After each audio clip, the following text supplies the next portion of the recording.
Asuransi kini banyak diminati orang sebab banyak orang yang mulai sadar nih akan pentingnya memiliki proteksi atau perlindungan diri dari berbagai hal. Namun bagaimana sih memilih proteksi yang tepat untuk perlindungan menyeluruh bagi seluruh anggota keluarga? Kami akan mengupas tuntas bersama Norman Nugraha, Chief Syariah Business Sun Life Indonesia. Halo Pak Norman, apa kabar Pak? Alhamdulillah kabar baik. Selamat malam Sasa. Iya, baik ya Pak ya, alhamdulillah. Pak, biasanya nih Pak, masyarakat, terutama masyarakat Indonesia, biasanya lebih mempersiapkan keuangan untuk resepsi pernikahan Iya, dibandingkan dengan keuangan perencanaan keluargaan sendiri. Nah, ya. sebetulnya apa sih yang perlu dipersiapkan oleh orang-orang yang tentunya ini akan mempersiapkan keluarga gitu Pak? Oke, berarti kita berbicara apa yang harus disiapkan ya. Apa yang harus disiapkan saat orang itu mau menikah atau baru menikah kan begitu ya. Biasanya orang bicara kebanyakan fokusnya ke resepsi. Oke, intinya gini. Pada saat kita berumah tangga itu kan kita bisa katakan itu sebagai sebuah awalan. Awalan dari sebuah tahapan kehidupan Ya. yang baru. Nah, begitu masuk ke tahapan kehidupan yang baru, otomatis akan muncullah kebutuhan-kebutuhan. Makanya perencanaan masa depan keluarga, terutama yang baru menikah itu harus dilakukan secara cermat. Seperti itu. Nah, apa yang harus dilakukan? Nah, yang pertama yang harus dilakukan itu adalah kita memahami dulu nih. Kita memahami dulu apa itu kebutuhan dan apa itu keinginan. Karena waktunya ini masih panjang. Jadi benar-benar perencanaan itu harus teliti, harus akurat. Jadi kita pahami dulu. Yang kedua, kita hitung dulu nih. Kita hitung dulu seluruh pendapatan. Karena seluruh pendapatan ini akan berguna untuk kita mengalokasikan dana secara tepat. Nah, setelah itu dilakukan, yang ketiga penting. Persiapan masa depan, yang ketiga kita harus berinvestasi. Yang keempat, sebagai pencari nafkah, sebagai kepala keluarga, kita juga harus memiliki proteksi jiwa. Dan yang terakhir, pastikan, kita kan pasti nanti akan ada hutang yang produktif.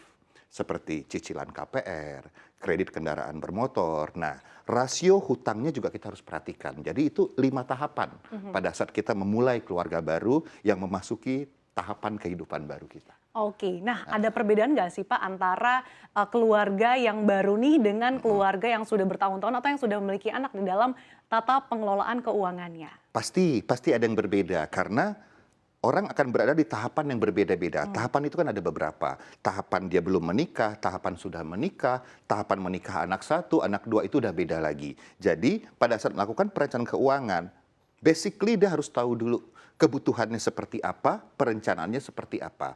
Prinsipnya sama, hanya nanti besarannya berapa itu yang membedakan.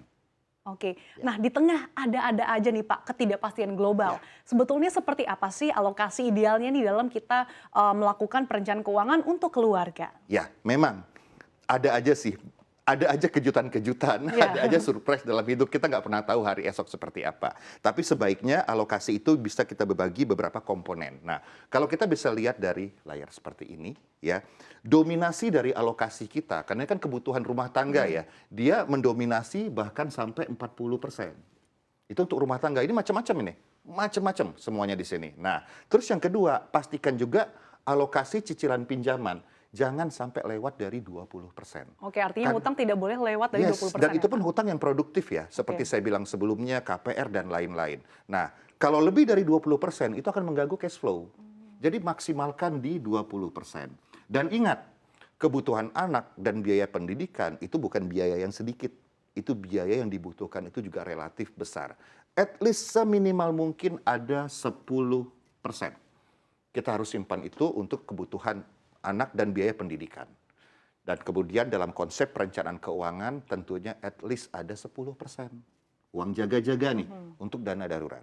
Nah, yang berikutnya lagi jangan lupa sebagai manusia kita harus berbagi, kan seperti itu. Apalagi banyak yang membutuhkan. Ya kita sama-sama saudara, pastikan kita punya setidaknya 5% untuk kita melakukan infak, sedekah, ataupun kita berzakat. Dan jangan lupa nih, premi asuransi nih akan kita bahas hari ini.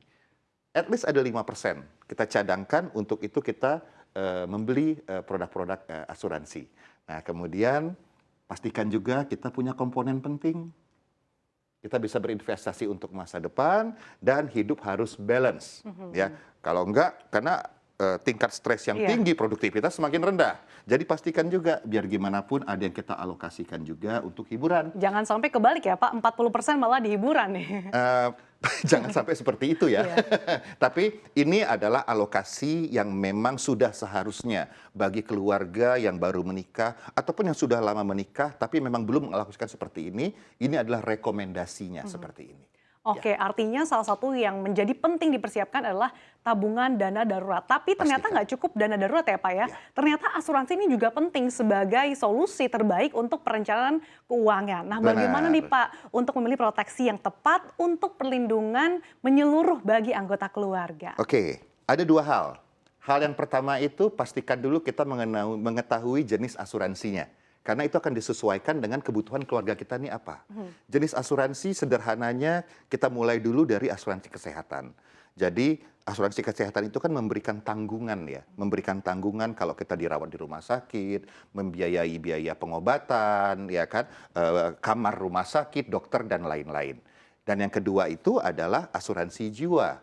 Di mana proteksi jiwa itu juga akan memberikan tanggungan nih apabila terjadi sesuatu dengan si pencari nafkah atau kepala keluarga, di mana uang pertanggungan ini bisa menggantikan income yang hilang tentunya nanti. Nah, bagian yang berikutnya untuk kita memilih itu pastikan juga kita tahu nih besaran premi. Jangan sampai kita tidak tahu besaran premi sehingga mengganggu cash flow. Karena besaran premi itu harus benar-benar sesuai dengan alokasinya dan kita punya kemampuan membayar sehingga polisi tetap aktif.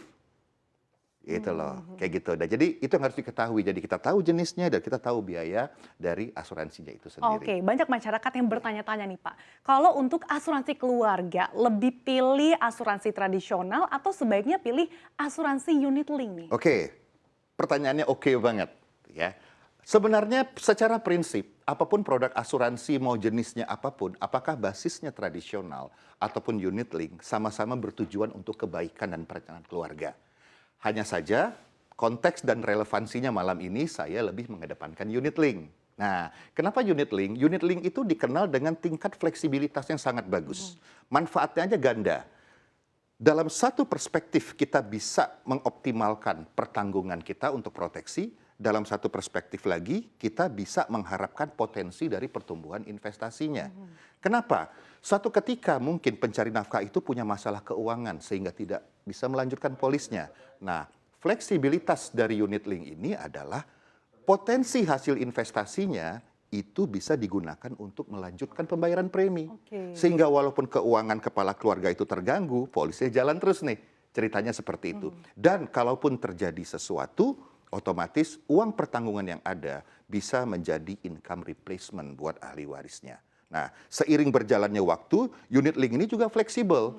Memasuki tahapan berikutnya, kebutuhannya lebih banyak, dia bisa memaksimalkan lagi pertanggungan dengan memberikan asuransi tambahan. Nah, kalau dari Sun Life nih Pak, apa sih produk asuransi Sun Life Ya. yang bisa hadir nih sebagai solusi perencanaan keluarga secara menyeluruh? Oke, Sun Life itu sudah merancang, sudah mendesain asuransi yang memang pendekatannya modern, yang diharapkan bisa memenuhi kebutuhan perencanaan keuangan keluarga di Indonesia. Nah, kita punya satu produk yang namanya asuransi Salam Anugerah Keluarga. Seperti itu. Jadi produk ini benar-benar kita rancang untuk memenuhi tujuan para keluarga di Indonesia dan insya Allah berkah. Kenapa? Karena produk ini basisnya adalah syariah. Jadi sesuai prinsip dan kaidah syariah untuk asuransi Salam Anugerah Keluarga ini. Oke, keunggulan-keunggulannya apa saja nih Pak? Sebenarnya banyak, cuman dalam malam ini saya akan kasih 3 keunggulan utama. Yang pertama keunggulannya adalah keunikannya. Pertama kali di Indonesia, satu polis itu bisa untuk suami istri. Jadi kadang-kadang suami beli polis, istri beli polis. Kalau dengan anugerah keluarga, cukup satu polis, suami istri langsung jadi tertanggung. Oke. Nah, yang kedua, produk ini bisa mendapatkan asuransi tambahan untuk kesehatan sekeluarga dengan maksimal 6 anggota keluarga. Jadi kita bisa tambahkan. Dan yang ketiga lagi, karena basis dari produk ini adalah syariah dan Sun Life itu kan dikenal sebagai inisiator untuk menyematkan fitur wakaf di dalam produk asuransi.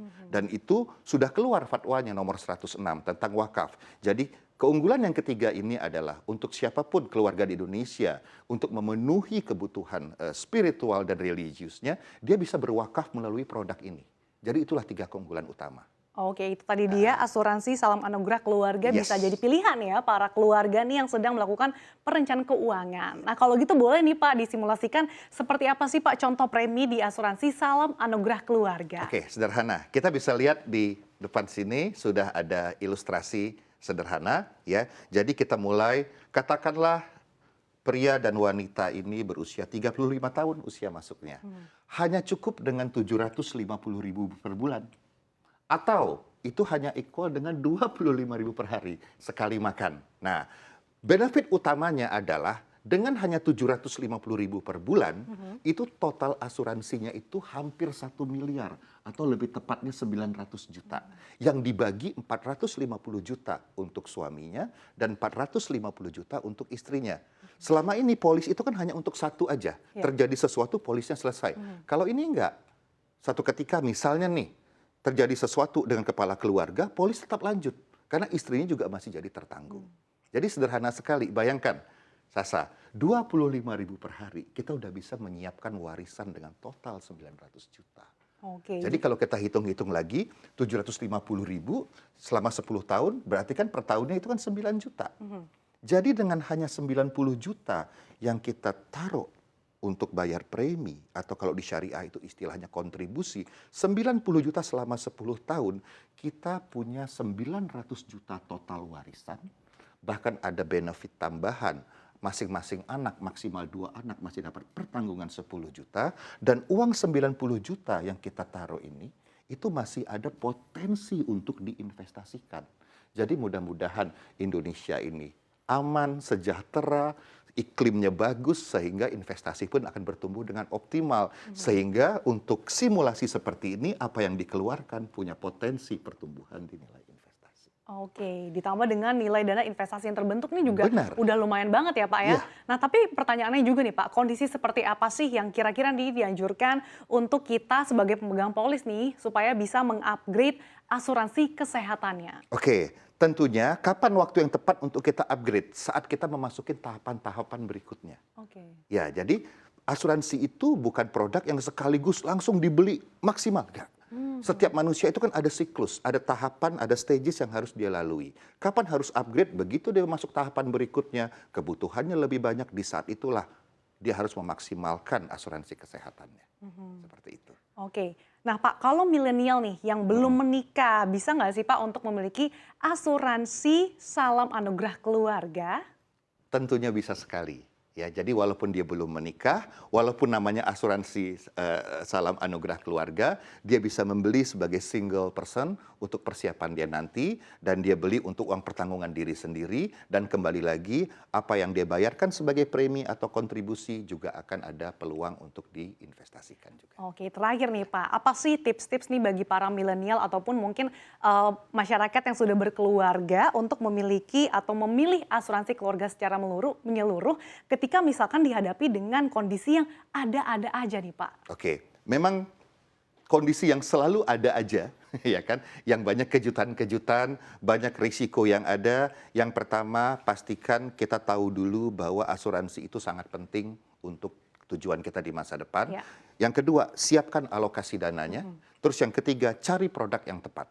Cari produk yang memang memiliki proteksi maupun investasi secara komprehensif. Itu 3 tipsnya. Itu dia tadi gambaran jurus gitu ya Pak ya, ketika kita dihadapi oleh ada aja, supaya kita bisa mencari nih solusi perlindungan keluarga tercinta dengan proteksi yang tepat. Terima kasih atas waktunya Bapak Norman Nugraha, Chief Syariah Business Sun Life Indonesia telah bergabung bersama kami dalam Invest Time. Ya. Sehat Terima dan kasih sukses juga, selalu Sasa. untuk Terima Anda kasih, Pak. terima kasih, terima kasih.